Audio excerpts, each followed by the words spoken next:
రుద్రాక్షలు ధరించిన వాళ్ళు చాలా చోట్ల కనపడుతుంటారు. చాలా మందికి అసలు ఈ రుద్రాక్షల గురించి, వీటి ధారణ గురించి పెద్దగా అవగాహన ఉన్నట్టు కనిపించదు నాకు. అంతేకాదు ఈ రుద్రాక్షలు అనేటువంటి అంశం మీద ఎక్కడ ఆర్టికల్స్ కానీ వ్యాసాలు కానీ వచ్చినట్టుగా కూడా నేను చూడలేదు. అసలు వీటి గురించి కనీస అవగాహన కల్పించడం చాలా అవసరం అనేటువంటి దృష్టితో ఈరోజు ఇది పెట్టడం జరిగింది. ఈ రుద్రాక్ష ధారణ అనేటువంటిది ఒక ఐడెంటిఫికేషన్గా కూడా మనం కనిపిస్తూ ఉంటుంది. వ్యాపార ప్రకటనలు రావటం ఒకటే కాదు, వాటిని ధరించడం కూడా చాలా చోట్ల గమనిస్తూ ఉంటాం. విద్యావంతులతో పాటు విద్య అంతగా లేని వాళ్ళు కూడా మనకు కనిపిస్తూ ఉంటారు ఇవి ధరించి.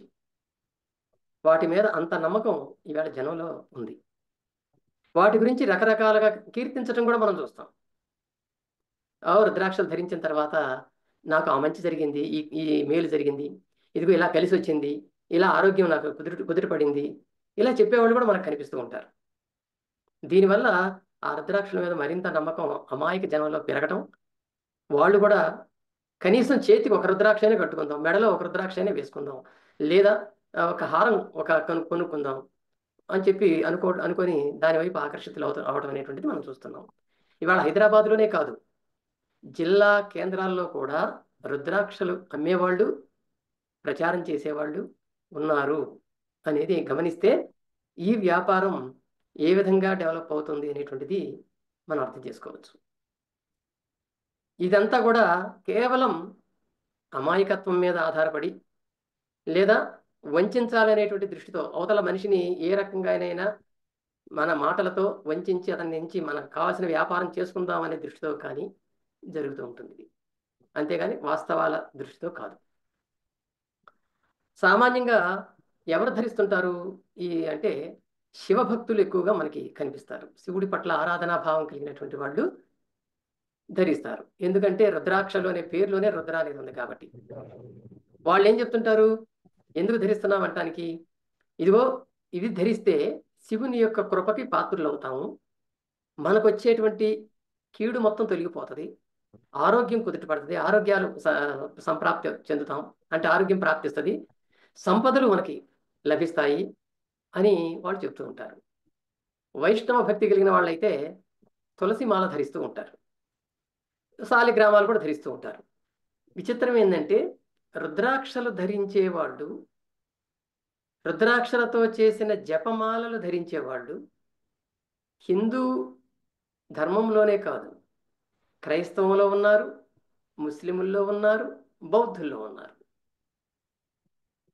ఇప్పుడు మనకి అంతగా వాళ్ళల్లో కనిపించకపోవచ్చు, కానీ మొన్నటి వరకు అంటే 20వ శతాబ్దానికి ముందు వరకు కూడా వాళ్ళలో కూడా ఇవి కనిపిస్తూ ఉంటాయి. అసలు ఈ రుద్రాక్షలు ఎప్పటి నుంచి వచ్చాయి, ఎలా వచ్చాయి అనే హిస్టరీ కూడా మనం చూద్దాం. ఈ రుద్రాక్షలు ఫలానా టైంలో మొదలైనవి అని చెప్పడానికి ఒక స్పెసిఫిక్ గా ఆధారాలంటూ లేవు, కానీ ఆర్యులు భారతదేశానికి, ఇప్పుడున్న భారతదేశానికి వలస వచ్చే మార్గంలో హిమాలయ పర్వత సానువుల ప్రాంతం నుంచి వచ్చారు కాబట్టి అక్కడ వీళ్ళకి మొదలై ఉండొచ్చు, రుద్రాక్షల పరిచయం జరిగి ఉండవచ్చు అని అనుకోవటానికి వీలుంది.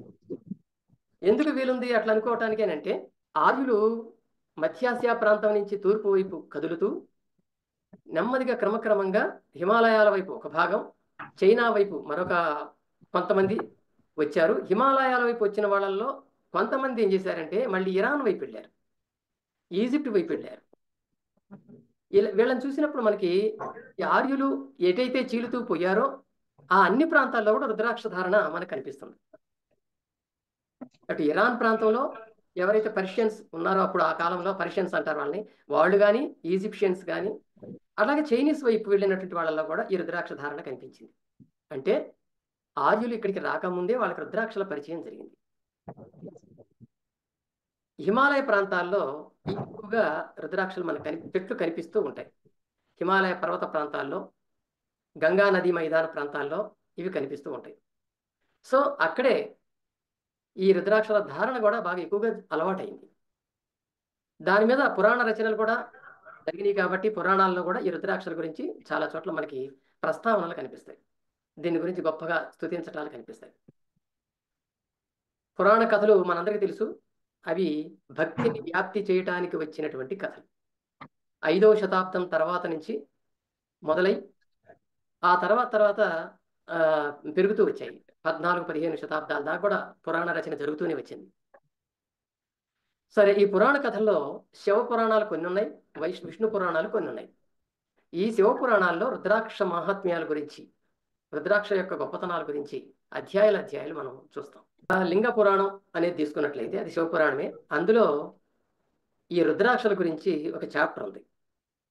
దీనికి కారణం, రుద్రాక్షలకే కారణం ఒక కథ చెప్తారు అక్కడ. త్రిపురాసురుడు అనేటువంటి ఒక రాక్షసుడు ఈ దేవతలందరినీ కూడాను బాధ పెడుతూ ఉంటే, ఆ దేవతలందరూ కూడా శివుని దగ్గరికి వెళ్ళి మొరపెట్టుకుంటే, మమ్మల్ని కాపాడు మహాప్రభు అని చెప్పి మొరపెట్టుకుంటే, ఆయన త్రిపురాసురుడి మీద అఘోరాస్త్రాన్ని ప్రయోగించాలని అనుకుంటాడు. ఆ అఘోరాస్త్రాన్ని ప్రయోగించాలనుకుంటే ఆ తలంపుకి వచ్చినటువంటి ఆలోచనకే అతని కళ్ళల్లో నుంచి కన్నీళ్లు కారి భూమి మీద పడతాయి. అంటే అఘోరాస్త్రం చాలా పవర్ఫుల్, చాలా వేడితో కూడుకొని ఉంటుంది. ఎంత వేడి కలిగి ఉంటుందంటే దాన్ని ఆలోచిస్తేనే కళ్ళల్లో నీళ్లు తిరిగి శివుడికి. ఆ కన్నీళ్లు భూమి మీద పడి ఆ కన్నీటి బొట్టుల్లో నుంచి అవే రుద్రాక్ష బీజాలుగా మారి రుద్రాక్ష చెట్లు పుట్టడానికి కారణమైంది అని చెప్పి లింగ పురాణం వర్ణించింది. సో అట్లా దానికి ఒక కారణం చెప్పింది. అలాగే ఉపనిషత్తుల్లో కూడా రుద్రాక్ష జాబాల ఉపనిషత్తు అని ఒకటి ఉంది. అది కూడా ఇదే కథని మళ్ళీ రిపీట్ చేసింది. అదే పురాణంలో ఈ రుద్రాక్షకు ఉన్నటువంటి మహిమల్ని చెప్పడానికి కొన్ని కథలు కూడా కల్పించారు. ఒక కథ మీకు చెప్తాను. దీన్ని అతిశయం చేయడానికి, అంటే రుద్రాక్షల్ని అతిశయంగా వర్ణించడానికి వాళ్ళు ఎలా ప్రయత్నించారో చెప్పడానికి ఇదో కథ చెప్తాను. మకరపురం అని ఒక రాజ్యం ఉంది. ఆ రాజ్యంలో ఒక బ్రాహ్మణుడు ఉన్నాడు. ఆ బ్రాహ్మణుడికి 4 కొడుకులు ఉన్నారు. 3 కొడుకులు ప్రయోజకులు అయ్యారు. 4వ వాడు మాత్రం ఏమాత్రం చదువు రాకుండా నిరక్షర కుక్షిలాగా మారిపోతే, అతని పేరు శాంతుడు.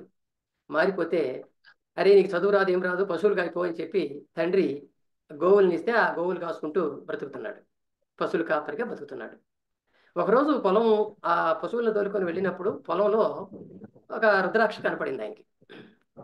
సరే, అది ఏంటో తెలియక దానికి ఒక దారం కట్టి దాన్ని మెడలో వేసుకున్నాడు. అది వేసుకున్న కొద్దిసేపటికే అతనికి పంచాక్షరి మంత్రం తనంతట తానే అతని మనసులోకి వచ్చింది. పంచాక్షరి మంత్రం అంటే 5 అక్షరాలు ఉన్నటువంటి మంత్రం. అదేమిటది? ఓం నమ శివాయ. ఇక అదే మంత్రాన్ని జ్ఞాపకం చేసుకుంటూ జపించుకుంటూ కూర్చునేవాడు. ఒకరోజు కేరళ రాజు, ఆ కేరళని పరిపాలించే ఒక రాజు కాళికాదేవికి ఒక నరబలి ఇవ్వాలనుకున్నాడు. నరబలి ఇవ్వాలనుకుంటే ఎవరు దొరుకుతారు బలి ఇవ్వడానికి అని ఆలోచిస్తే ఎక్కువ మంది పిల్లలు ఎవరుకున్నారో వాళ్ళల్లో ఒక పిల్లవాడిని తీసుకున్నాడు. చివరికి ఆ రాజుకి ఎవరు చెప్పారు, ఆయనకి 4 పిల్లలు ఉన్నారు, ఒకళ్ళని తీసుకుంటే సరిపోతుంది కదా అని. వెంటనే రాజు కబురు పెట్టాడు వాళ్ళకి, ఆ బ్రాహ్మణుడికి పెట్టి, అయ్యా నాకు ఆ కొడుకు నీ కొడుకుల్లో ఒక నువ్వు, నేను కాళికాదేవికి బలివ్వాలి, నీకు కావాల్సినంత డబ్బు ఇస్తా అంటాడు. సరేనని ఆ 4వ కొడుకు, వాడికి చదువు రాదు కాబట్టి వాడిని ఇస్తున్నానని చెప్పి ఇస్తాడు. ఆ శాంతుడిని ఇస్తాడు. శాంతుడు అతని పేరు. ఇస్తాడు. ఆయన తీసుకెళ్ళి కాళికాలయం దగ్గర బలికి సిద్ధం చేస్తారు. బలికి సిద్ధం చేయటం అంటే, మీరు బలి ఇచ్చేటప్పుడు మనం పశువును కూడా రకరకాలుగా అలంకరిస్తారు. పసుపు కుంకుమలతో కానీ, రకరకాల ఆకులతో కానీ, ఇట్లా పూజలతో కానీ అలంకరిస్తారు. అట్లాగే ఈ బాబును కూడా బలికి సిద్ధం చేశారు. రాజుగారు దేవీ పూజలో కూర్చొని ఉన్నాడు. పురోహితుడికి అప్పచెప్పాడు, ఇతని సంగతి నువ్వు చూసుకో, బలి ఇవ్వడానికి తర్వాత ఏం చేయాలో చెయ్యి అని చెప్పి అప్పచెప్తాడు. ఈ పురోహితుడు ఏం చేస్తాడు, సరేరా నువ్వు నాకు అడ్డంగా ఉన్నావు అని చెప్పి, ఎందుకు నువ్వు నాకు అడ్డం ఇక్కడ అని చెప్పి ఆ కాళికాదేవి గర్భగుడిలో పెట్టేసి తలుపేసేస్తాడు.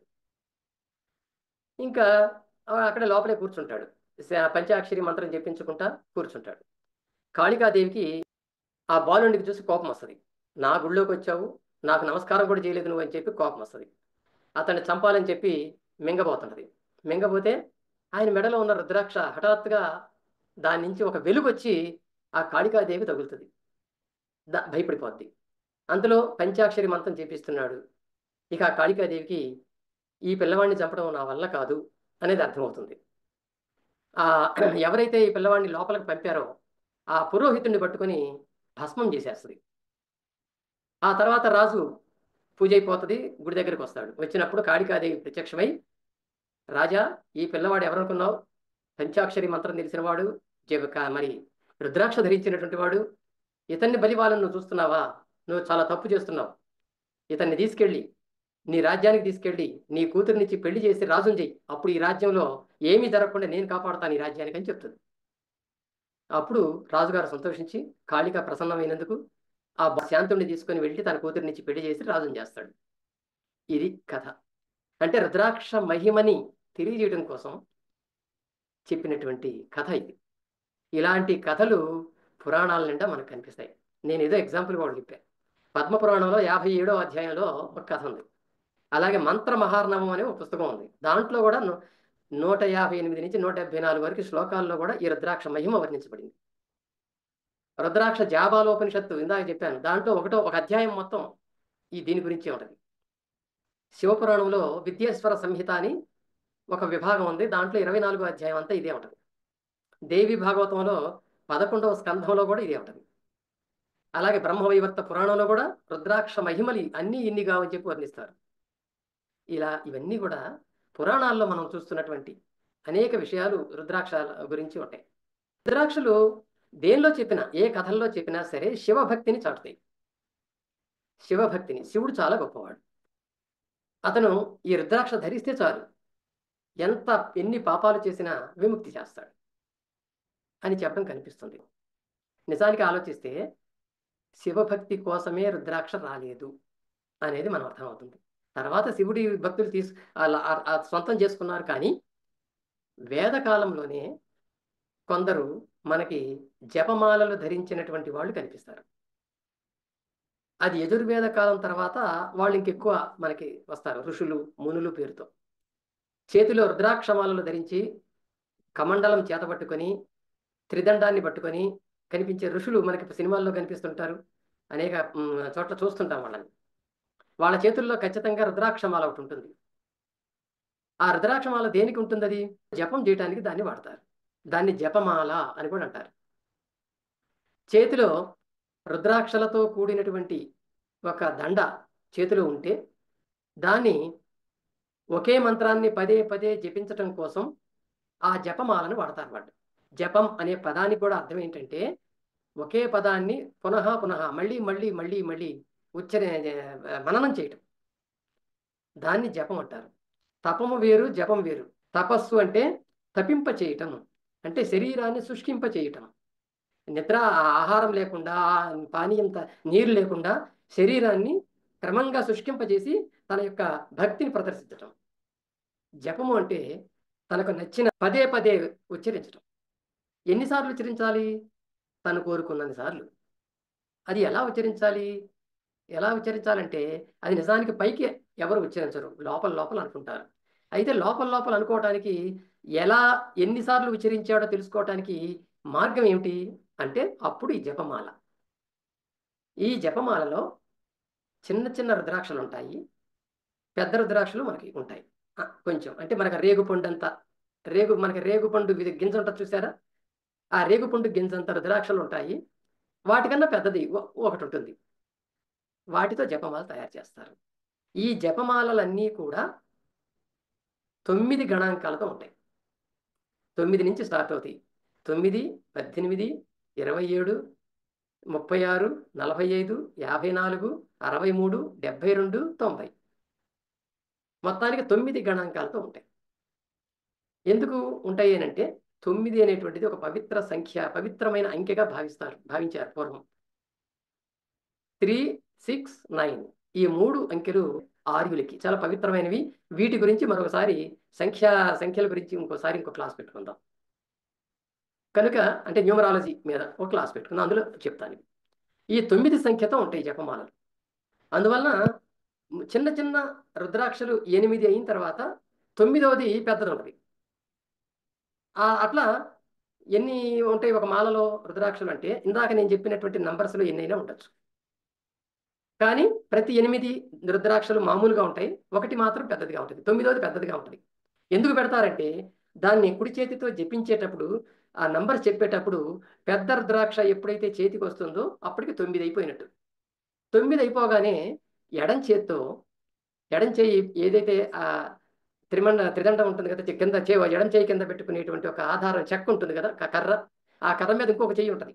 ఆ చెయ్యి మీద పెట్టుకుని అతను బొటన వ్రేలుతో ఒక్కొక్క కడుపు, వేలి కడుపు దగ్గర లెక్క పెట్టుకుంటుంటాడు. ఒక పెద్ద రుద్రాక్ష రాగానే ఒక కడుపు దగ్గర చేయి పెడతాడు, వేలు పెడతాడు. రెండో పెద్ద రుద్రాక్ష రాగానే రెండో కడుపు దగ్గర పెడతాడు. అట్లా చేతికి వేళ్ళు, బొటన వ్రేలు కాకుండా మిగిలిన 4 ఉంటాయి కాబట్టి 4కి 4 మూళ్ళు 12 కడుపులు ఉంటాయి. అంటే ఆ కడుపులన్నీ ఒక్కసారి అయిపోతే 12 9లు 108. 108 సార్లు జపం చేసినట్టు. సో ఈ జపమాల అందుకు ఉపయోగపడుతుంది. 108 సార్లు ఒకే మంత్రాన్ని జపించినట్టు. ఆ జపించిన తర్వాత మళ్ళీ దాని తర్వాత మళ్ళీ ఒక పక్కన పెట్టేసి మళ్ళీ ఇంకోటి ఎత్తుకుంటాడు. ఆ 108 కాగానే తన దగ్గర ఉన్నటువంటి ఒక గుర్తుగా పెట్టుకునే ఏవైతే చెక్క ముక్కలు ఏవో ఉంటాయి అవి పక్కన పెట్టుకుంటాడు, ఒక్కొక్కటి తీసి. చివరికి ఎన్ని ఆ ముక్కలు అట్లాంటివి అయితే అన్ని 108లో అయిపోయినట్టు అనమాట. అట్లా జపం అనేటువంటిది చేస్తూ ఉంటారు. ఆ జపం చేయడం కోసం ఈ రుద్రాక్షలు చాలా అనువుగా, చాలా ఉపయోగకరంగా వాళ్ళకు ఉండేవి ఆ వేదకాలంలో. ఎందుకు ఉండేవి అంటే ఇవి చాలా గరుకుగా ఉంటాయి. తిప్పటానికి చాలా గరుకుగా ఉంటేనే స్పీడ్ కాకుండా కరెక్ట్గా తిప్పటానికి వీలవుతాయి. అందువలన జపం చేయడానికి వీటిని ఉపయోగించారు. జపమాలలుగా వీటిని వాడుకున్నారు. ఈ జపమాలలు ఎప్పుడైతే వినియోగంలోకి ఎక్కువగా వచ్చినాయో అక్కడి నుంచి రుద్రాక్షలు ఎక్కువ ప్రచారంలోకి వచ్చినాయి. ఇదే ఉపయోగాన్ని నేను ఇందాక చెప్పినట్టుగా ఆర్యగణాలు ఎక్కడెక్కడికి వెళితే ఆయా ప్రాంతాల్లో ఈ జపమాలలు వచ్చాయి. అది కనుక ఈ జపమాలలు రావటంతో రుద్రాక్షలకి ప్రాధాన్యత పెరిగింది అనేది మనం అర్థం చేసుకోవాలి. అయితే ఆయుర్వేద గ్రంథాలు, చరక సంహిత లాంటివి ఆయుర్వేద గ్రంథాలు చూసుకున్నట్లయితే మనకి అందులో ఈ రుద్రాక్షల భస్మాల గురించి, రుద్రాక్షలకు సంబంధించినటువంటి నానబెట్టిన నీటిని గురించి, వీటి గురించి కూడా మనకి కొన్ని ఆరోగ్యపరమైనటువంటి ఆరోగ్యపరమైనటువంటి వినియోగాలు కనిపిస్తాయి. రుద్రాక్ష పొడిని గనక స్వీకరిస్తే వాతం, పిత్తం, శ్లేష్మం ఈ 3 కూడా తగ్గిపోతాయని అక్కడ ఆ గ్రంథాల్లో రాయటం మనకు కనిపిస్తుంది. అంటే రుద్రాక్షలు అనేవి ఆయుర్వేద ఔషధంగా కూడా ఉపయోగపడతాయి. కానీ ఆయుర్వేద ఔషధంగా ఉపయోగపడ్డాయన్న దృష్టితో ఎవరూ రుద్రాక్షల్ని ధరించట్లేదు. కేవలం వాటికి ఏవో మహత్తులు ఉన్నాయి. వాటిని జపిస్తే ఏవో శక్తులు వస్తాయి. అవి ధరిస్తే శరీరంలో ఆరోగ్యం కుదురుపడుతుంది, లేదా శరీరానికి దుష్ట శక్తులు ఆవాహన రాకుండా జరుగుతుంది అని ఈ విధంగా అనుకున్నారు తప్ప దాన్ని ఒక ఆరోగ్యకరమైన మెడిసిన్గా వాళ్ళు చూడలేదు. జపం చేయడానికి అవి ఉపయోగపడటం, అక్కడి నుంచి అవి క్రమక్రమంగా వినియోగంలోకి రావడం అనేటువంటిది మనం చూస్తూ ఉంటాం. సరే, ఇక ఇప్పుడు రుద్రాక్షలు ఇందాకే చెప్పినట్టుగా మనకి రకరకాల ఒక శరీరం మీద అనేక ప్రదేశాల్లో కనపడతాయి. కొంతమందికి జుట్టు ముడేసి కూడా రుద్రాక్షలు పెడుతూ ఉంటారు. కొంతమంది మెడలో ధరిస్తారు, కొంతమంది చెవులకు ధరిస్తారు, కొంతమంది భుజాలకు ధరిస్తారు, తర్వాత మణికట్టుకు ధరిస్తారు, నడుముకు ధరిస్తారు. ఇట్లా రకరకాల ప్రదేశాల్లో రుద్రాక్షలు ధరిస్తూ ఉంటారు. ధరించడానికి కారణం అవి ఇందాక చెప్పుకున్నట్టుగా అవి కీడు రాకుండా చేస్తాయని, ఆరోగ్యాన్ని ఇస్తాయని, సకల సంపదల్ని కలిగిస్తాయని, మోక్షాన్ని ఇస్తాయని, ఇట్లా రకరకాల కారణాలతో ధరిస్తారనమాట. ఇకపోతే అసలు నిజానికి ఏమిటి ఈ రుద్రాక్షలు ఎక్కడి నుంచి వస్తాయి, వాస్తవ చరిత్ర ఏమిటి వీటికి అని ఆలోచిస్తే, రుద్రాక్ష అనేవి చెట్ల నుంచి వచ్చే కాయలు. మనకి అన్ని చెట్లకి కాయలు కాసి పండిపోవటం, రాలిపోవటం లేదా ఎండిపోవటం ఎట్లాగైతే జరుగుతూ ఉంటుందో ఈ రుద్రాక్షలు కూడా అట్లాంటి చెట్లు కాయలు. ఈ చెట్టు కాయల్ని మనం ఈ ప్రాంతంలో దక్షిణ భారతదేశంలో తక్కువ చూస్తాంలే, కానీ ఈ చెట్లని నార్త్ ఇండియాలో, మధ్యప్రదేశ్లో అడవుల్లో కొన్ని చోట్ల ఇవి బాగా కనపడతాయి. ఇందాకే చెప్పినట్టు గంగా సింధు మైదాన ప్రాంతాల్లో ఈ చెట్లు పెరుగుతాయి. కానీ రుద్రాక్షలు అనగానే మనకి నేపాలీ గుర్తుకొస్తుంది. నేపాలీ రుద్రాక్షలే చాలా పవర్ఫుల్ అని చెప్పి నమ్ముతుంటారు, అమ్ముతుంటారు.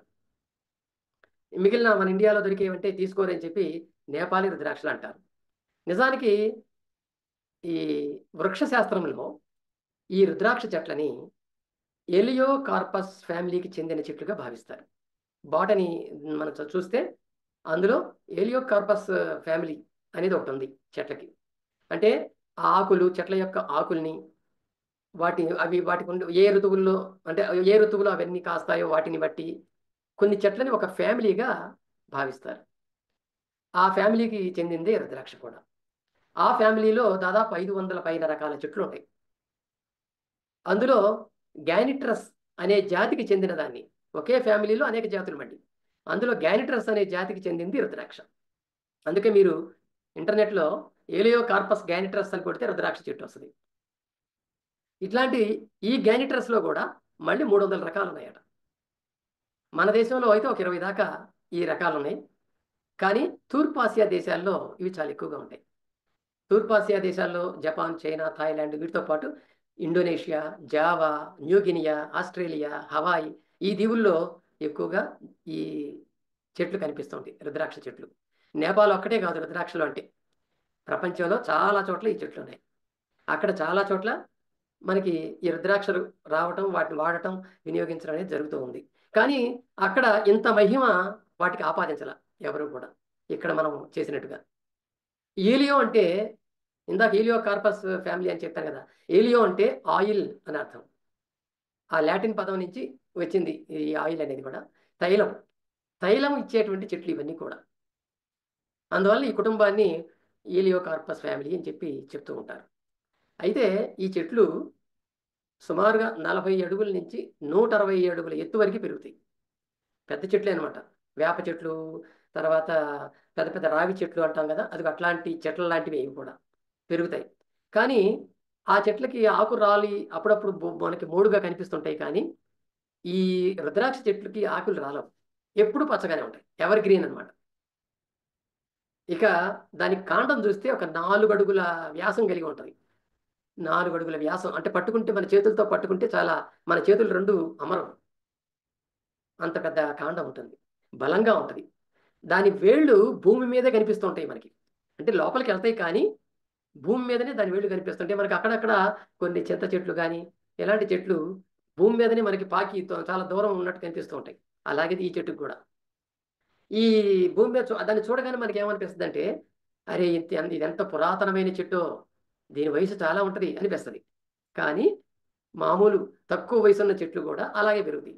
ఈ రుద్ర అక్ష, రుద్ర అనే పదానికి మనకి సంస్కృతంలో ఉన్నటువంటి వ్యుత్పత్త్యార్థం ఏంటంటే ఏడుపు. రుద్ర అంటే రుద్ అనే ధాతువు నుంచి వస్తుంది అది.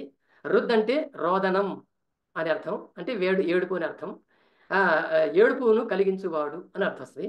లేదా ఏడుపు రుదం ద్రావైతే రుద్ర అని కూడా వస్తుంది, అంటే ఏడుపును ఆపేవాడు అని అర్థం కూడా వస్తుంది దానికి. కాబట్టి ఏడుపుకి సంబంధించింది అది. కానీ నిజానికి రుద్రాక్ష అనే పదానికి దీనికి దాని అర్థానికి సరైనటువంటి ఆ కాయకి దానికి సరైన సంబంధం లేదని నాకు అనిపిస్తుంది. సరే, అది ఎట్లా ఉన్నా కానీ దానికి ఆ పదం అనేటువంటిది రూఢి అయిపోయింది కాబట్టి దాన్ని అలాగే మనం తీసుకుందాం. మొత్తానికి దాని చెట్లు గురించి చూసాం. ఇప్పుడు ఆ రుద్రాక్ష కాయలు ఎండిపోయిన తర్వాత అదిగో ఆ ముడతలు వచ్చేసి దానిలో ఆ రుద్రాక్షలు అనేవి ఏర్పడతాయి. ఆ రుద్రాక్షల మధ్యలో ఒక హోల్ ఉంటుంది. ఆ హోల్లో నుంచే దారాన్ని దూర్చి రుద్రాక్ష హారాలను తయారు చేస్తారు. ఆ హోల్ ఎట్లా ఏర్పడుతుంది అంటే, కాయగా ఉన్నప్పుడు, ఆ రుద్రాక్ష కాయగా ఉన్నప్పుడు ఆ హోలు ఉండదు. దానికి బదులుగా ఒక సన్నని కాడ లాంటిది ఉంటుంది. మనకి కొమ్మ దగ్గర నుంచి ఆ కాయ లోపలికి ఆ కాడ చివరి వరకు ఉంటుంది. క్రమంగా ఎండేటప్పుడు ఆ కాడ ఊడిపోయి ఆ హోలు ఉండి ఏర్పడుతుంది. ఇలాంటిది మనం ఇంకా కొన్ని పండ్లల్లో కూడా చూడగలం. మనం మీరు కమలా పండ్లు తీసుకోండి, కమలా పండ్లలో కూడా అట్లాంటి హోల్ కనపడుతుంది మీకు పండ్లల్లో. కనుక ఈ హోల్ ఏర్పడటం అనేటువంటిది ఏదో ప్రకృతి సిద్ధంగా వచ్చిందే తప్ప ఎవరు చేసింది కాదు. రుద్రాక్ష అనే పదానికి ఇక్కడ నాకు మీనింగ్ దొరికింది. రుద్ర అంటే ఆ కాయ చాలా ముడతలుగా ఉండి చూడటానికి కొంచెం భయం కలిగించేలాగా, అంటే మిగతా కాయలంతా సాఫ్ట్గా ఉండవు కాబట్టి కొద్దిగా రఫ్గా ఉంది కాబట్టి రుద్ర అనే పేరు దానికి ఉంటుంది.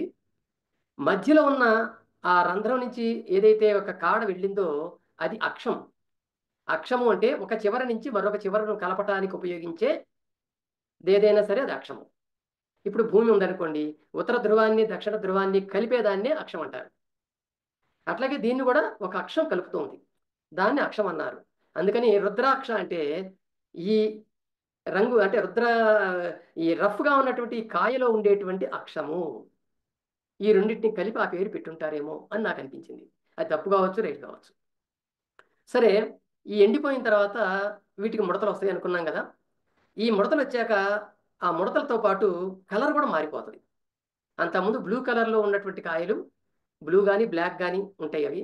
ఆ కలర్లో ఉన్నటువంటి ఆ కాయలు ఎండిపోయే క్రమంలో ముదురు గోధుమ రంగులోకి మారతాయి, లేదా ఎరుపులోకి మారతాయి, లేదా నలుపులోకి మారతాయి.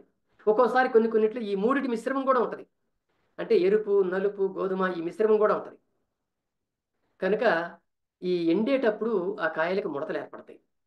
ఈ ముడతలు ఏర్పడిన తర్వాత వాటికి ముఖాలు ఉన్నాయని అప్పుడు లెక్కిస్తారు. ముఖాలు ఏమిటి అని అంటే, మీ అందరికీ ఉసిరికాయలు తెలుసు కదా, పచ్చడి ఉసిరికాయలు. ఈ పచ్చడి పెట్టేటువంటి ఉసిరికాయల్లో నిలువు చారలు మనకు కనిపిస్తూ ఉంటాయి. ఈ నిలువు చారలు అనేవి ఆ కాయ చుట్టూ మనకు కనిపిస్తాయి. 4 ఉండొచ్చు, 5 ఉండొచ్చు, 6 ఉండొచ్చు. కాయన సైజుని బట్టి ఉండొచ్చు, విత్తనాన్ని బట్టి ఉండొచ్చు, ఆ చారలు ఉంటాయి. సేమ్ అట్లాగే ఈ రుద్రాక్షలకు కూడా ఆ కాయ ఎండిపోయిన తర్వాత నిలువు చారలు వస్తాయి. ఆ నిలువు చార, ఒక నిలువు చారకి ఇంకొక నిలువు చారకి మధ్యలో ఉండేదాన్ని ముఖము అంటారు. రుద్రాక్ష ముఖము అని పిలుస్తారు. అట్లా రుద్రాక్షలకి ఒక ఒక రుద్రాక్షకి ఎన్ని ముఖాలు ఉన్నాయి అనే దాన్ని లెక్కించడం అనేటువంటిది రకరకాలుగా ఉంటాయి. అది అన్ని రుద్రాక్షలకి సేమ్ నంబర్ ఉండదు, ఒకే నంబర్ ఉండదు, రకరకాలుగా ఉంటాయి. మనకి ఈ వేదకాలంలో వేద ఋషులు వాళ్ళు చెప్పినటువంటి వర్ణనలు చేసినటువంటి ఈ రుద్రాక్షల గురించి తెలుసుకుంటున్నప్పుడు వాళ్ళకి 5 ముఖాలు ఉన్నటువంటి రుద్రాక్షలు మాత్రమే తెలుసు. అందుకని పంచముఖి రుద్రాక్ష గురించి మాత్రమే వర్ణనలు ఉంటాయి మనకి. 5 ముఖాలు ఉన్నాయి కాబట్టి ఇవి శివుడి యొక్క అవతారము, శివుడికి సంబంధించిన రుద్రాక్షలు ఇవి. శివుడు పంచముఖుడు, పంచభూతాలు శివుడిలో ఉంటాయి. అందువలన ఈ పంచముఖాలు ఉంటాయి. కాబట్టి ఇవి శివుడికి ప్రతిరూపం అని చెప్పి భావించి వాటిని పూజించేవారు పూర్వం. కాలం గడుస్తున్న కొద్ది ఏమైందంటే, మధ్యయుగాల కాలంలో 14 ముఖాలు ఉన్నటువంటి రుద్రాక్షలు కూడా కనిపించినాయి. అందులో 7 ఉన్నాయి, 8 ఉన్నాయి, 9 ఉన్నాయి, 10, 11, 12, 13, 14 ఇట్లా రకరకాల కాయలు రావటం మొదలుపెట్టి వాళ్ళ దృష్టికి. దాంతో ఆ ముఖాలన్నింటినీ కూడా వర్ణించడం మొదలుపెట్టారు. ఇప్పుడు ఈ ప్రజెంట్ టైంలో చూస్తే 21 ముఖాలు ఉన్న రుద్రాక్షలు కూడా ఉన్నాయి. కాబట్టి ఈ రుద్రాక్షల్లో కూడా ఒక పరిణామక్రమం మనకి కనిపిస్తూ ఉందన్నమాట. అందువల్ల ఈ కనిపించే ఈ పరిణామ క్రమాన్ని ఆధారంగా చేసుకొని ఆ ముఖాలను బట్టి ఆ ముఖాల వల్ల వచ్చేటువంటి ప్రయోజనాల్ని వర్ణించి పడేశారు పుస్తకాల్లో. ఈ వ్యాపారస్తులకైతే ఇంకా పంట పండినట్టే. వాళ్ళు ఏం చేశారు, వాళ్ళ వ్యాపారం అంతా కూడా రుద్రాక్ష ముఖాల మీద ఆధారపడి ఉంటుంది. వాళ్ళ చేసే వంచన అంతా కూడా ఈ ముఖాలను బట్టి, ఈ ముఖాలను తీసుకొని వాటికి లేనిపోని మహిమల్ని కల్పించి, లేనిపోని మహత్తులు కల్పించేసి, వాటికి జ్యోతిష్యంతో ముడిపెట్టి, వాస్తుతో ముడిపెట్టి వాటిని అమ్ముకోవటం, సొమ్ము చేసుకోవటం అనేటువంటిది మనం చూస్తాము. ఎలాగో చూద్దాం. ఇప్పుడు ఉదాహరణకి ఏకముఖి రుద్రాక్ష అనేది ఉంటుంది. ఇది చాలా రేర్గా దొరుకుతుంది అంటారు వాళ్ళు. వాళ్ళు ఏం చెప్తారో తెలుసా, ఏకముఖి రుద్రాక్ష అంటే దానికి అనేక ముఖాలు ఉండవు. అంటే దాని మీద నిలువు గీతలు ఉండవు, ఒకటే ఉంటుంది అనమాట. అది ఒకే ముఖం ఉండేటువంటి రుద్రాక్ష చాలా రేరు. వాళ్ళు ఏం చెప్తారంటే, నేపాల్లో ఉన్న పశుపతినాథ దేవాలయంలో 2 రుద్రాక్షలు మాత్రమే ఏకముఖి రుద్రాక్షలు ఉన్నాయి, మళ్ళీ మా దగ్గర మాత్రమే ఉన్నాయి, ఎక్కడ లేవు అంటారు. ఆ ఏకముఖి రుద్రాక్ష శివుడి యొక్క పూర్తి మహత్తుకి, అంటే ఆయనకున్న శక్తులు మొత్తానికి కేంద్రీకృతం ఈ ఏకముఖిలో ఉంటుందని చెప్పి దాన్ని 50,000 నుంచి ₹1,00,000 వరకు అమ్ముతారు. ఇకపోతే 2 ముఖాలు ఉన్నాయి అనుకోండి, దాన్ని గౌరీ శంకర రుద్రాక్ష అని పిలుస్తారు వాళ్ళు. శివుడు పార్వతి కలిసి ఉన్న రుద్రాక్ష ఇది, వాళ్ళిద్దరి యొక్క శక్తులు దీంట్లో ఉంటాయి అని చెప్పి దాన్ని అమ్ముతారు. ఇక త్రిముఖి ఉంటుంది, 3 ముఖాలు ఉన్నాయే ఉంటాయి. ఆ 3 ముఖాలు ఉన్న వాటిని సరస్వతి ప్రతిరూపంగా భావిస్తారు. భావించి ఎవరైతే ఆ రుద్రాక్షను ధరిస్తారో వాళ్ళకి చదువు తిరుగులేదు, ఇంక చదువులో ర్యాంకులన్నీ వాళ్ళకే వస్తాయని చెప్పి చెప్తారు. ఇలా ముఖాలను బట్టి వాళ్ళు వర్ణనలు పెంచి వాటికి లేని మహత్తుల్ని ఆపాదించి బిజినెస్ చేస్తూ ఉంటారు. ఇంకా కొంచెం ముందుకెళ్ళి ఏం చేస్తారంటే, వీళ్ళు నమ్ముతారో లేదో జనం అని చెప్పి వాటికి జ్యోతిష్యంతో ముడిపెడతారు, నవగ్రహాలతో ముడిపెడతారు. జ్యోతిష్యం అంటేనే మనకి బోగస్ అని తెలుసు, అందులో వాళ్ళు చెప్పే నవగ్రహాలు ఈవేళ అబద్ధమని తెలుసు. కనుక వాటితో ముడిపెట్టి బిజినెస్ చేస్తారు. ఉదాహరణకి ఏకముఖి రుద్రాక్ష ఉందనుకోండి, దాన్ని సూర్యుడు భావిస్తారు. సూర్యుడికి ఉండే మహత్తంతా కూడా, శక్తి ఎంత శక్తి ఉందో సూర్యుడిలో అంత దీంట్లో ఉంటుంది. సూర్యుడు ఎంత వెలుగునిస్తున్నాడో, సూర్యుడు లేకపోతే ఈ భూమి మీద ప్రాణులే ఉండవు. అదిగో అలాంటి గొప్ప శక్తి ఏకముఖిలో ఉంది అని చెప్తారు. కాబట్టి సూర్యుడిని గ్రహంగా భావిస్తారు జ్యోతిష్యంలో. కాబట్టి సూర్యగ్రహంకి ఎంత ప్రాధాన్యత జ్యోతిష్యంలో ఉందో, రుద్రాక్షల్లో ఏకముఖికి అంత ఉంది అంటారు. అది గనక ధరిస్తే రక్తపోటు కానీ, గుండె జబ్బులు కానీ రావు అని చెప్తారు. ఇక ద్విముఖి ఉంది, 2 ముఖాలు ఉన్నాయి. అది నవగ్రహాల్లో చంద్రుడితో సమానం అంటారు. అది కనుక ధరిస్తే ఏకాగ్రత ఉంటుంది ఎవరికైనా, మనశ్శాంతి ఎక్కువగా ఉంటుంది. కుండలిని యోగా యోగాలో కుండలిని అని చెప్పి ఒకటి ఉంటుంది, కుండలిని చక్రం. అదిగో అక్కడ శక్తిని అంతా కేంద్రీకృతం చేయటం ద్వారా యోగి అతీత శక్తుల్ని పొందగలుగుతాడని చెప్తారు. అదిగో అట్లాంటి శక్తి ఈ 2 ముఖాలున్న రుద్రాక్ష ధరిస్తే వస్తుంది అంటారు. ఇక త్రిముఖి అంటే ఇందాక చెప్పాము, దానికి శుక్రగ్రహానికి ఉన్న పవర్ దానికి ఉంటుందంటారు. అంటే చదువు బాగా రావటం, అది సరస్వతి ఇది కాబట్టి, రుద్రాక్ష కాబట్టి చదువు బాగా రావటం, అలాగే ఆత్మన్యూనత లాంటి మానసిక పరమైనటువంటివి తగ్గిపోవటం, కంటికి ఏ జబ్బులు రాకుండా కంటి చూపు బాగా ఉండటం, ఇవన్నీ దీనివల్ల వస్తాయని చెప్పి వాడు ప్రచారం చేస్తారు. ఇక 4 ముఖాలు ఉన్న రుద్రాక్ష ఉందనుకోండి, దానికి బుధుడు అధిదేవత, బుధగ్రహం అనమాట. బుధుడు అధిదేవత. అది కనుక ఉంటే మన దగ్గర వశీకరణ విద్య మనకు వస్తుంది. అంటే అందరూ మన వశంలోకి వస్తారు, మనం ఏది చెబితే అది చేస్తారు. అలాగే తేజస్సు గల కళ్ళలు చూడగానే ఆ కళ్ళల్లో ఒక రకమైన కాంతి, ఆ కాంతి ఎవరి వైపు చూస్తే వాళ్ళు వీళ్ళకి లోబడిపోతారు. అలాగే జ్ఞానం అంటే ఏమిటి, వేదాంత విద్య మొత్తం కూడా వీళ్ళకి పట్టుబడుతుంది. మంచి మధురమైన కంఠం, ఘంటసాల కన్నా బాలసుబ్రహ్మణ్యం కన్నా మధురమైన కంఠం వాళ్ళకి ఏర్పడుతుందట. ఇదిగో ఇలా ఒక్కొక్క రుద్రాక్షల గురించి ఇట్లాంటి లేనిపోయినవన్నీ కూడా వాళ్ళు వర్ణిస్తూ అమ్ముతుంటారు. ఇంకా ఇట్లా చెప్పుకుంటూ పోతే ప్రతిదానికి పంచముఖి, షణ్ముఖి, సప్తముఖి, ఇట్లా ప్రతిదానికి అనేకం చెప్పొచ్చు. ఇంకా ఎందుకు లేని వదిలేస్తున్నాను కానీ, ఇట్లాంటి ప్రతిదానికి కొన్ని జబ్బుల్ని, కొన్ని ఇన్సిడెంట్లని కలిపి వాటికి లేని మహిమల్ని ఆపాదిస్తారు. ఇంకోటి చెప్తారు తెలుసా, దీనికి వాస్తును కూడా జోడిస్తారు. ఏం చేస్తారు, మొట్టమొదటిసారి రుద్రాక్షను ధరించేటప్పుడు దానికి పూజ చేయాలి. అది హారం మణి కానీ, నువ్వు ఒక రుద్రాక్ష వేసుకో, 2 రుద్రాక్షలు వేసుకో, ఎన్నని వేసుకో, మొదటిసారి నువ్వు శరీరానికి దాన్ని ధరించేటప్పుడు ఖచ్చితంగా నువ్వు పూజ చేయాలి. పూజ చేయకుండా నువ్వు వేసుకుంటే అది నీకు అరిష్టం. అందువల్ల నువ్వు పూజ చేయాలనుకున్నప్పుడు ఎక్కడ పూజ చేయాలి, నీ ఇంట్లో ఏ మూల దాన్ని ఉంచి, ఏ పీట మీద ఉంచి, లేదా ఏ దేవత ముందు ఉంచి పూజ చేస్తే దానికి శక్తి వస్తుందో తెలపటానికి మళ్ళీ వాస్తుని ఆశ్రయిస్తారు. వాస్తు పండితుడు వస్తాడు అక్కడ, ఇదిగో నేను చెప్తానని.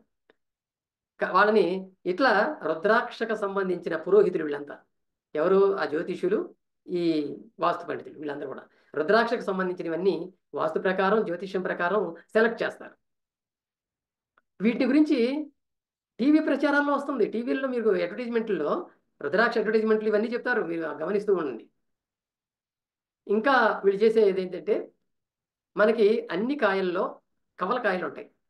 కవలకాయలు అనేవి అది జన్యువులో మ్యుటేషన్ కారణంగా కవలలు అనేవి వస్తూ ఉంటాయి. పిల్లలు కూడా ఇద్దరు కలిపి పుట్టడం, 2 తలలు కలిగినటువంటి పిల్లలు పుట్టడం, 3 చేతులు 3 కాళ్ళు అట్లా పిల్లలు పుట్టడం మనం చూస్తుంటాం. ఆ జన్యువుల్లో మన జీన్స్లో ఉండేటువంటి మ్యుటేషన్స్ వల్ల జరుగుతాయి. ఈ చెట్లల్లో కూడా, కాయల్లో కూడా మనం రకరకాల కవల మిరపకాయలు ఇట్లాంటివి చూస్తూ ఉంటాం. 2 కలిపిన వంకాయలు, 2 వంకాయలు కలిసి ఒకే వంకాయగా ఏర్పడటం, 2 అరటిపళ్ళు ఒకే దానిలో కనపడటం, ఇవన్నీ కామన్ ఇవి. అయితే రుద్రాక్షల్లో కూడా ఇవి ఉన్నాయి. దీన్ని బేస్ చేసుకొని ఈ 2 రుద్రాక్షలు కలిసి ఉంటే అది చాలా గొప్పది అని చెప్పి దానికి ఎక్కువ రేటు పెట్టి ₹1,00,000 2,00,000 అమ్ముతుంటారు. అలాగే ఒక్కోసారి 3 కాయలు కనిపిస్తాయి, ఒక్కోసారి 4 కూడా అతుక్కొని ఉంటాయి. వాటన్నిటికీ డిఫరెంట్ రేట్లు పెట్టి బిజినెస్ చేస్తూ ఉంటారు ఈ రుద్రాక్షలు అమ్మేటువంటి వాడు. అది కనుక ఇలా లేనిపోని వర్ణనలు చేయటం, వాటితో వంచడం జనాన్ని. ఏకముఖి రుద్రాక్ష ఇందాక చెప్పాను, చాలా గిరాకీ ఎక్కువ ఉంటుంది దానికని. ఆ ఏకముఖి రుద్రాక్ష ఉంటే ఇంట్లో సకల సంపదలు వస్తాయంటారు.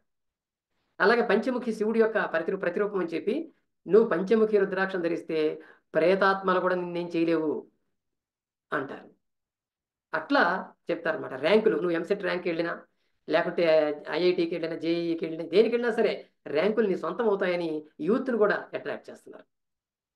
అలాగే పెళ్లి కాని వాళ్ళకి పెళ్లి జరుగుతాయని, మగ సంతానం కావాలంటే మగ సంతానం కలుగుద్దని, ధనము ధాన్యము వస్తాయని, మంచి భర్తలు కావాలంటే రుద్రాక్షలు ధరించాలని, మంచి భార్యలు కావాలన్నా రుద్రాక్షలు ధరించాలని, కోర్టులో కేసులు గెలవాలన్నా రుద్రాక్షలు ధరించాలని, అలాగే ప్రమోషన్స్, ఉద్యోగాల్లో ప్రమోషన్స్ రావాలన్నా, అలాగే రాజకీయ నాయకులకి మంత్రి పదవి దక్కాలన్నా, ఇవన్నీ ప్రతి దానికి రుద్రాక్షలను జోడించి చెబుతూ ఉంటారు.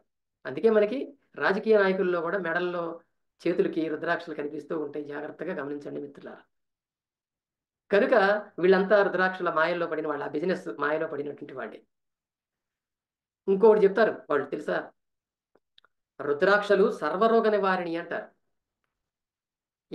సర్వరోగ నివారిణి అంటే మొత్తం శరీరానికి అసలు ఇంక రోగం అంటూ రాదు, ముసలితనం కూడా రాదు, అది కూడా దూరం అవుతుంది అంటారు. దానికి ఉదాహరణగా ఋషుల గురించి చెప్తారు. మన వేద కాలంలో ఒక్కొక్క ఋషి 400 ఏళ్ళు 500 ఏళ్ళు బ్రతికారంటే ఎలా బ్రతికారు, ఇదిగో ఈ రుద్రాక్షల వల్ల అని చెప్తారు. నిజానికి దానికి రికార్డులు లేవు, బ్రతికారని చెప్పడానికి ఏ ఆధారాలు లేవు. వర్ణనలు ఉంటే ఉండొచ్చు.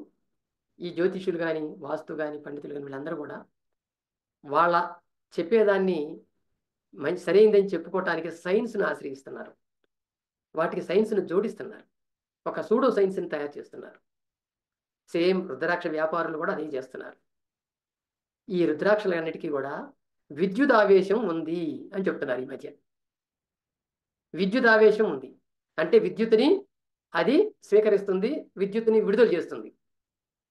ఈ రెండు దీనిలో ఉన్నాయి అని చెప్తుంటారు. అంటే మన శరీరాల్లో నాడులు ఉంటాయి, నాడీ వ్యవస్థ ఉంది, అంటే నరాల వ్యవస్థ. ఈ నరాల వ్యవస్థలో ఒక రకమైన విద్యుత్తు లాంటిది ఉంటుంది, అది ఎవరు కాదనలేంది. న్యూరాన్స్ అన్ని ఒకదానికొకటి, న్యూరాన్స్ అంటే నరాలకు సంబంధించిన కణాలు. ఈ న్యూరాన్స్ అన్ని ఒకదానికొకటి కలుస్తూ పోతున్నప్పుడు వాటిల్లో ఉండేటువంటి ఒక రకమైన వేడి, దాన్ని జీవ విద్యుత్తు, బయో ఎలక్ట్రిసిటీ అంటాం దాన్ని. ఆ జీవ విద్యుత్ అనేది ఒకటి ఉంటుంది, అది బ్యాలెన్స్ చేస్తూ ఉంటుంది మన ఆరోగ్యాన్ని అన్నిటినీ కూడా.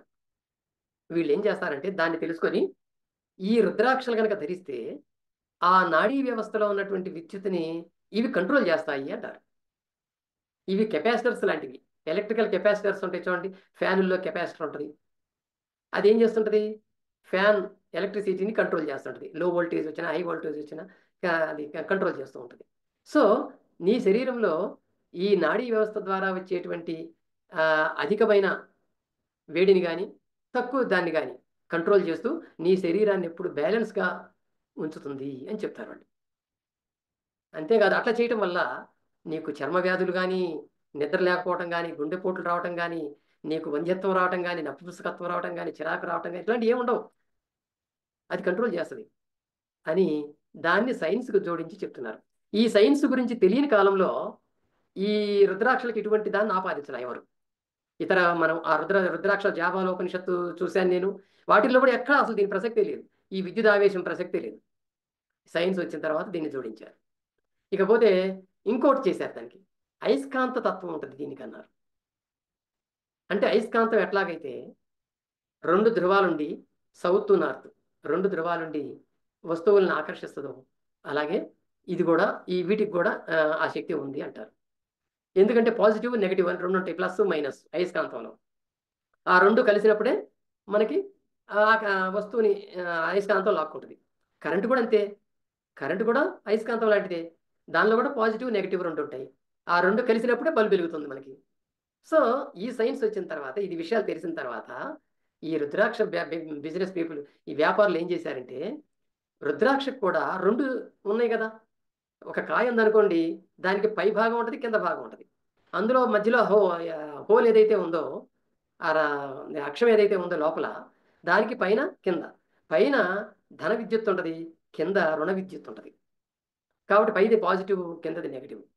ఈ రెండు ఉండటం వల్ల ఇది బ్లడ్లో మనకి హెమోగ్లోబిన్ ఉంటుంది. హెమోగ్లోబిన్ అంటే దాంట్లో ఐరన్ ఉంటుంది, కాబట్టి ఐరన్ని అట్రాక్ట్ చేస్తూ ఉంటుంది రుద్రాక్ష. అందువల్ల ధరిస్తే రక్తపోటు రాదు, రక్త ప్రసరణని ఇది కంట్రోల్ చేసేస్తుంది. ఎందుకంటే ఇది అయస్కాంత శక్తి ఉంది దీంట్లో. ఐరన్లో మన రక్తంలో ఇనుము ఉంది, హెమోగ్లోబిన్, హెమో అంటే ఇనుము అనే అర్థం. కాబట్టి హెమోగ్లోబిన్ ఉంది, ఆ హెమోగ్లోబిన్ని ఇది అట్రాక్ట్ చేస్తుంటుంది, అట్రాక్ట్ చేసి దాన్ని బ్యాలెన్స్ చేస్తుంది అని వాళ్ళు ఎంత తెలివిగా వాదిస్తారో చూడండి. కానీ వాళ్ళకి తెలియని విషయం ఏంటంటే, అయస్కాంత శక్తి అనేది బ్లడ్లో ఉన్నటువంటి ఐరన్ని అట్రాక్ట్ చేయదు. అది వాళ్ళకి తెలియదు. రక్తంలో ఐరన్ ఉన్నమాట నిజమే. మనం డాక్టర్ దగ్గరికి వెళ్తే హిమోగ్లోబిన్ టెస్ట్ చేస్తే నీలో ఐరన్ తక్కువ ఉందో లేకపోతే ఐరన్ ఎక్కువ ఉందనో చెప్తుంటారు కదా. ఆ ఐరన్ అంటే మనం బయట చూసే ఐరన్ కాదు. ఈ లోహాలకు సంబంధించిన ఐరన్ కాదు అది. అది జైవిక సంబంధమైనటువంటి ఐరన్ అది. ద్రవ రూపంలో జీవుల్లో ఉండే ఐరన్ అది. దానికి ఈ లోహాల్లో ఉన్నటువంటి ఐరన్కి సంబంధమే లేదు. మీకు అయస్కాంతం తీసుకెళ్తే ఐరన్ దగ్గర పెట్టుకుంటే అతుక్కుంటుంది. కానీ రక్తం తీసి రక్తం కొద్దిగా వేసి దాని మీద అయస్కాంతం పెట్టండి, ఆ రక్తం అతుక్కుంటుందేమో చూడండి, అతుక్కోదు. ఆ ఐరన్ వేరు, దానికి ఆ క్యారెక్టరిస్టిక్స్ వేరు, దీనికి వేరు. అందువలన ఈ తేడా అందరూ తెలుసుకోలేరని చెప్పి అందరికి తెలిసింది ఏమిటి, రక్తంలో ఐరన్ ఉంటుంది, ఓకే, డాక్టర్ కూడా చెప్తున్నాడు కాబట్టి అయస్కాంతం దాన్ని కూడా ఆకర్షిస్తుంది అనుకుంటారు మీరు. ఎందుకంటే ఐరన్ ఆకర్షిస్తుంది కాబట్టి. అది రాంగ్. అది ఆలోచించితే తెలుస్తుంది. కనుక దీని మీద దీన్ని బేస్ చేసుకొని అయస్కాంత చికిత్సలు అనేటువంటివి వచ్చినాయి. రకరకాల అయస్కాంతాలను ఉపయోగించి మేము చికిత్స చేస్తామని చెప్పి అనుకోవటం అనేటువంటి ఆ వ్యాపారాలు వచ్చినాయి. అవన్నీ తర్వాత తగ్గిపోయాయి. ఇప్పటికి కూడా ఉన్నారు కొంతమంది. అది ఎట్లా చేస్తారేంటంది మరొకసారి కావాలంటే చెప్పుకుందాం. ఇప్పటికే ఉన్నారు కానీ వాళ్ళకంత బిజినెస్ ఏం ఇప్పుడు లేదు. ఒకప్పుడు దాదాపు ఒక 30 ఏళ్ళు 40 ఏళ్ళ క్రితం అయస్కాంత పరుపులు వచ్చినాయి, అయస్కాంత మ్యాట్స్ వచ్చినాయి, అయస్కాంత చెప్పులు స్లిప్పర్స్ వచ్చినాయి. ఇవన్నీ కూడా ఒక ఒక బిజినెస్ అనేది బ్రహ్మాండంగా సాగిపోయింది. ఇప్పుడు ఎవరు వాడటంలా వాటిని. ఎందుకంటే వాటి వల్ల ఏ ఉపయోగం లేదని తర్వాత తేలిపోయింది. కనుక ఇది రుద్రాక్షల్లో కూడా అయస్కాంత గుణం ఉందని చెప్పినా సరే అది అబద్ధమే. అసలు ఉండదు. ఆ కాయకి అయస్కాంత గుణం ఉండటం ఏమిటి? ఎట్లా నిరూపించగలరు ఎవరైనా? అది ఉండదు. కాకపోతే వాళ్ళు అయస్కాంత తత్వాన్ని దానికి ఆపాదించి బ్లడ్లో అయస్కాంతం ఉందని చెప్పి మోసం చేసి జనాన్ని అట్రాక్ట్ చేసుకోవడానికి తప్ప ఇది మరొక దానికి కాదు. పక్షవాతం, జీర్ణకోశ వ్యాధులు, రక్తపోటు, రక్తపు గడ్డలు ఇవేవి రావు అని చెప్పి వాళ్ళు చెప్తూ ఉంటారు. దీనివల్ల ఇంకోటి వాళ్ళు చెప్పేది ఏంటంటే, మూడో పాయింట్, విద్యుదావేశం ఉందన్నారు, అయస్కాంత గుణం ఉందన్నారు. మూడోది ఏం చెప్తారంటే వాళ్ళు, అరే ఇవి గనక ధరిస్తే, రుద్రాక్షలు ధరిస్తే ముసలి తన వార్ధక్యం అనేది వాయిదా పడిపోద్ది అంటారు. నీకు ఎప్పుడు నిగనిగలాడుతూ కనిపిస్తావు నువ్వు, నీ శరీరం అంతా కూడా ఒక కాంతితో వెలుగుతుంది అంటారు. ఎలా కనిపిస్తావయ్యా నిగనిగలాడుతూ ఎలా కనిపిస్తావు అంటే దానికి ఒక రీజన్ చెప్తారు. సైన్స్ మళ్ళీ ఇక్కడ కూడా దానికి వాళ్ళు ఏం చెప్తారంటే, మన శరీరం జీవకణాలతో నిర్మితమైంది. ఈ జీవకణాలు కొంత వయసు వచ్చిన తర్వాత క్షీణించడం ప్రారంభిస్తాయి, ఎక్కువ చనిపోతూ ఉంటాయి. దానివల్ల చర్మం ముడతలు పడటం, పళ్ళు ఊడిపోవటం, కంటి చూపు తగ్గటం, ఇలాంటివన్నీ కూడా వస్తూ ఉంటాయి. ఇది ముసలితనం అంటాం మనం. ఈ రుద్రాక్షలు కనుక ధరిస్తే ఆ జీవకణాలు క్షీణించడం అనేది తగ్గిపోతుంది అంటారు. అందువల్ల ముసలితనం వాయిదా పడిపోద్ది. అంటే 60 ఏళ్ళకి వచ్చే ముసలితనం 90 ఏళ్ళకి 100 ఏళ్ళకి అట్లా వస్తుంది. అంతేకాదు కంటి చూపు బాగా ఉంటుంది, దృష్టి దోషం ఉండదు, చర్మం ముడతలు పడటం అనేది ఉండదు, నరాలు చేతులు కాళ్ళు వణకటం అనేది ఉండదు అని చెప్తారు. దానికి కారణం ఏంటంటే ఈ ఈ అయస్కాంత ఇది మన రుద్రాక్షలో ఉన్నటువంటి ఆ పవరు జీవకణాలను యాక్టివేట్ చేస్తూ ఉంటుంది ఎప్పుడు. అందువల్ల వాటి క్షీణించడాన్ని ఆపుతుంది అని చెప్తారు. ఇంకోటి ఏం చెప్తారు, మేధోశక్తి పెరుగుతుంది అంటారు. చాలా తెలివితేటలు వస్తాయి, జీనియస్ అయిపోతారు మీరు అంటారు. ఎట్లా అవుతామయ్యా అంటే, నీ బ్రెయిన్లో నాడీ వ్యవస్థ ఉంది కదా, ఈ నాడీ వ్యవస్థని అట్రాక్ట్ చేస్తుంది. ఈ అందుకని తలపై కనుక నువ్వు రుద్రాక్షలు ధరిస్తే, తల మీద ముడేసుకొని ముడిలో రుద్రాక్షలు కనుక పెట్టుకుంటే నీ బ్రెయిన్లో జ్ఞాపక శక్తి ఎప్పుడూ ఉంటుంది. అందుకు ఉదాహరణ మన పూర్వకాల ఋషులు ఇన్ని పురాణాలు, ఇన్ని పేజీలు, ఈ శ్లోకాలు ఇవన్నీ ఎట్లా రాశారనుకున్నారు? వాళ్ళకంత జ్ఞాపక శక్తి ఉండబట్టి, వాళ్ళందరికీ దివ్య దృష్టి రాబట్టి. ఆ దివ్య దృష్టి ఎలా వచ్చింది? రుద్రాక్షల వల్లే అని వాళ్ళు ఈ కథలన్నీ చెప్తూ ఉంటారు. సో ఈ విధంగా వంచనతో కూడుకున్నటువంటి వ్యాపారం వీళ్ళంతా కూడా. వాళ్ళు మీరు రుద్రాక్ష షాపులకి ఎప్పుడైనా వెళ్ళారో లేదో, వెళ్ళకపోతే కొంత ఇన్ఫర్మేషన్ మీకు ఇస్తున్నా. రేగుపండు గింజ ఉంటుంది చూసారా? ఆ రేగుపండు గింజంత రుద్రాక్షని ఈవేళ 10 రూపాయల నుంచి 100 రూపాయల వరకు అమ్ముతారు. నిజానికి అవి చెట్ల కింద మనకి ఎండిపోయి పడిపోతే మన పళ్ళు పడిపోతుంటాయి చూడండి, రేగుపళ్ళు కానీ అట్లాంటివి ఎండిపోయి వాటంతట అవి రాలి పడిపోతుంటాయి. అట్లాగే ఈ రుద్రాక్ష కాయలు కూడా ఎండిపోయేటప్పుడు కొన్ని రాలి కింద పడతాయి పక్వానికి రాకుండానే. అది అటువంటి వాటిని తీసుకొచ్చి అమ్ముతారు. అవి ఒక్కొక్కటి 10 రూపాయలు మినిమం. అది కూడా నిజానికి అవి పనికిరావు. జాబాలోపనిషత్తు చెప్పిన దాని ప్రకారం కొన్ని రుద్రాక్షలు ధరించడానికి పనికిరావు. అందులో శుష్కించిన రుద్రాక్షలు కూడా పనికిరావు. అందులో ముఖాలు లేని రుద్రాక్షలు పనికిరావు. అస్తవ్యస్తంగా ముఖాలు అనేవి పనికిరావు. ఇవి వాడు చెప్పారు కొన్ని ఏవి పనికిరావు అనేటువంటిది. అందులో ఇవి కూడా ఉన్నాయి. అవి తీసుకొని వాటితో 10 రూపాయలు అని చెప్పి ఒక హారం తయారు చేసి ఆ హారంలో మనం ఎన్ని కోరుకుంటే అన్ని పెట్టి అన్ని పదులు అమ్ముతుంటారు. అది మినిమం రేటు. ఒక్కోసారి 100 రూపాయలు కూడా చెప్తారు ఒక్కొక్క రుద్రాక్ష. అట్లా అనమాట. ఇక ఉసిరికాయంత రుద్రాక్షలు ఉంటాయి.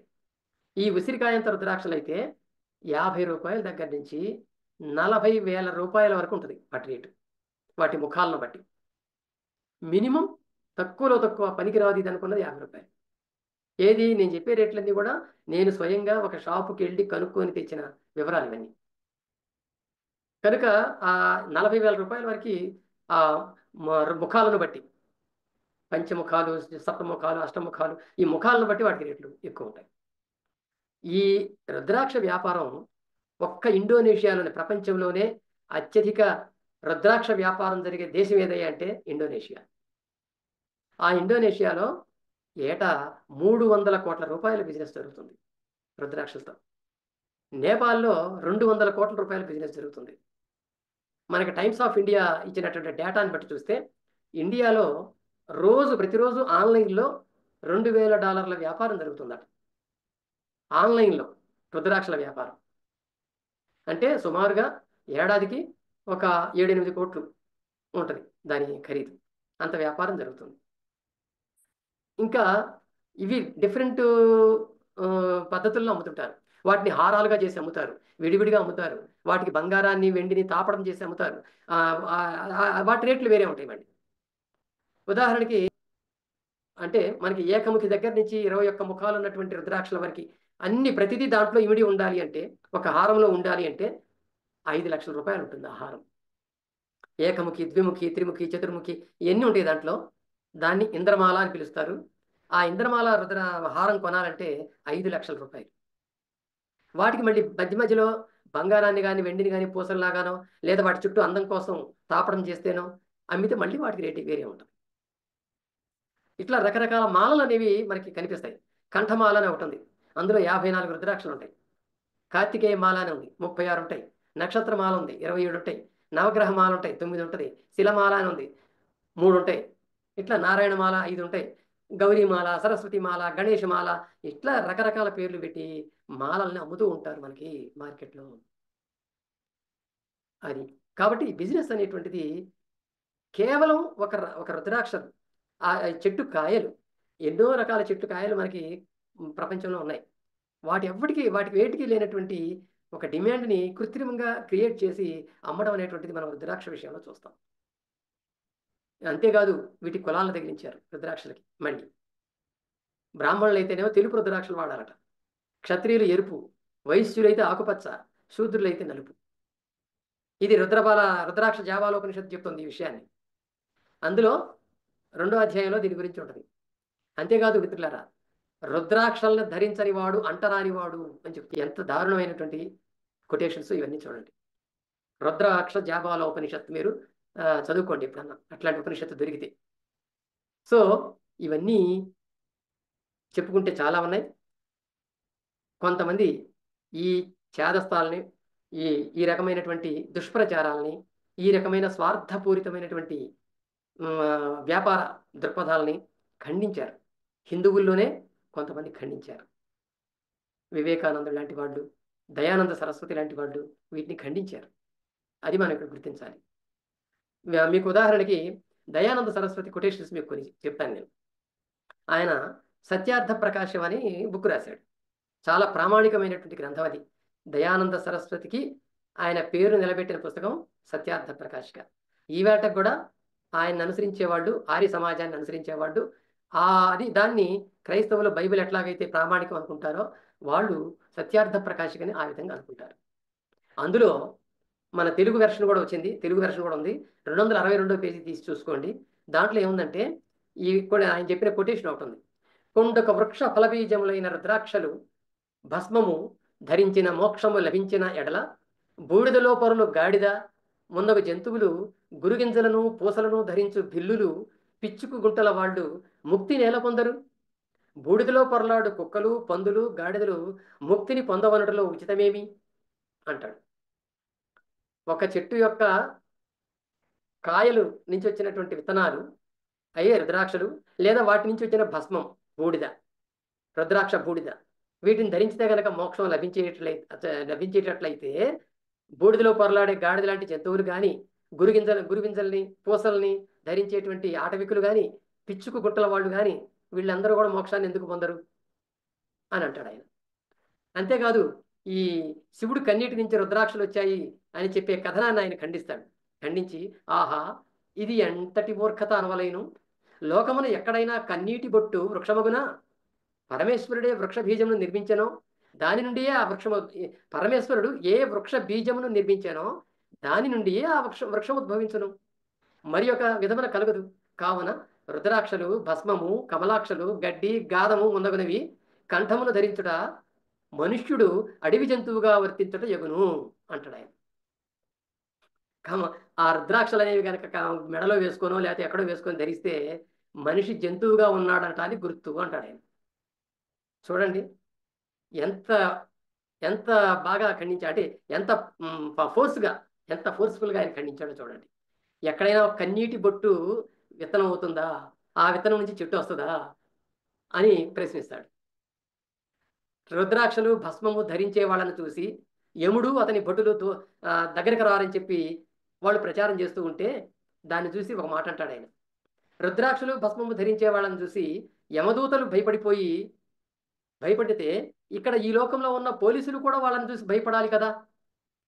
ఈ భస్మదారులను చూసి కుక్క పిల్లి సింహము తేలు ఈగ దోమ పాము ఈ జంతువులు ఏవి ఈ క్షుద్రదేవతలే భయపడనప్పుడు న్యాయాధీశుని సేవక గణం ఎలా భయపడును అంటే పోలీసులు అనమాట. జడ్జి గారి సేవక గణం అంటే పోలీసులు ఎందుకు భయపడతారు ఇంకా? కాబట్టి యమదూతలు భయపడటం ఎంత అబద్ధమో ఇవి ధరిస్తే మిగిలిన వాళ్ళు భయపడతారంటాం అంత అబద్ధం. ఈగ దోమ తేలు ఇట్లాంటివి కూడా భయపడవు వాటిని చూస్తే. రుద్రాక్షలు ధరించి కూర్చో, దోమలు రాకుండా ఉంటాయేమో నీ దగ్గరికి. కనుక ఇలా ఆ దయానంద సరస్వతి చాలా చక్కగా వీటిని ఖండించి దాంట్లో చెప్పాడు. సో ఆలోచించాలి, ఇవేంటి, ఎక్కడి నుంచి వస్తున్నాయి, వీటిని ధరిస్తే ఇవి నిజంగా జరుగుతాయా, ఇది అబద్ధ ప్రచారమా, పోని దీన్ని ధరించిన వాళ్ళు ఎవరైనా అనారోగ్యం పాలు కాకుండా ఉన్నారా, కీడు తొలగిస్తుంది అంటున్నారు కదా, వాళ్ళ ఇళ్లలో అన్ని శుభాలే జరుగుతున్నాయా, మరి ఇట్లాంటి వాటిని కంపేర్ చేసుకొని చూసుకోవాలా లేదా చెక్ చేసుకోవాలా. అలాంటివి ఎక్కడ చేయరు, ధరిస్తారు, ఆ బిజినెస్ని పెంచుతారు. రుద్రాక్షలు అనేవి ప్రకృతిలో దొరికే ఒక రకమైన కాయలు మాత్రమే. వాటి యొక్క ఉపయోగం ఆయుర్వేదంలో మందు రూపంలో ఏదైనా ఉంటే ఉండొచ్చేమో, కానీ వాటికి ఎటువంటి మహత్తులు లేవు. వాటిని ధరించడం అనేటువంటిది ఇంకా మనిషి ఆటవిక స్థితిలో ఉన్నాడు, అజ్ఞానంలో ఉన్నాడు అని చెప్పడానికి ఒక నిదర్శనం లాంటిదే తప్ప వాళ్ళు ప్రచారం చేస్తున్నటువంటి గొప్ప మహిమలు ఏవి కూడా రుద్రాక్షలకు ఉండవు అనేటువంటిది మనం గుర్తుంచుకోవాలి. ఇలాంటి వాళ్ళు మోసపోకుండా మనం ఎవరైనా దాని గురించి గొప్పలు చెప్తూ ఉంటే వాళ్ళకి తెలియజేయటం, మర్యాదగా తెలియజేయటం, ఫ్రెండ్లీగా చెప్పటం, దాని నుంచి వాళ్ళకి తెలుసుకుంటారు, లేకపోతే లేదు. ముందైతే చెప్పడం అనేటువంటిది తీసుకురావాలి. ఆ ఉద్దేశంతోనే ఈరోజు ఈ క్లాస్ పెట్టుకోవడం జరిగింది.